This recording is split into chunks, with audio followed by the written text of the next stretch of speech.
بسم اللہ الرحمن الرحیم۔ آج میں جس موضوع پر اظہار خیال کروں گا اس کا عنوان ہے فکر آخرت۔ حضرت عثمان غنی رضی اللہ تعالیٰ عنہ جب بھی قبرستان جایا کرتے تھے آپ اتنا روتے تھے کہ آپ کے آنسوؤں سے آپ کی داڑھی مبارک تر ہو جایا کرتی تھی۔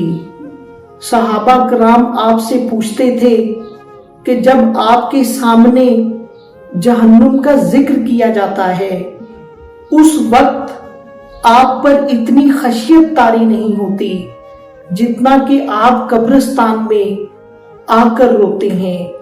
اس پر حضرت عثمان غنی رضی اللہ تعالیٰ عنہ نے جواب دیا کہ میں نے پیارے نبی صلی اللہ علیہ وآلہ وسلم سے سنا تھا کہ قبر آخرت کی منزلوں میں سب سے پہلی منزل ہے، جس کی یہ منزل مشکل اس کی باقی منزلیں بھی مشکل سے مشکل تر ہوتی چلی جائیں گی، اور جس کی یہ منزل آسان اس کی باقی منزلیں بھی آسان ہوتی چلی جائیں گی۔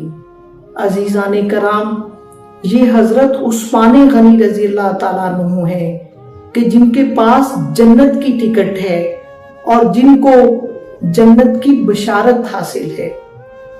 حضور واصف علی واصف رحمت اللہ علیہ فرماتے ہیں کہ دنیا میں کسی کو ذہنی اذیت مت دینا، نہیں تو مرنے کے بعد تمہیں قبر میں اذیت ہوگی۔ دنیا کے اے مسافر، منزل تیری قبر ہے، طے کر رہا ہے جو تو 2 دن کا وہ سفر ہے۔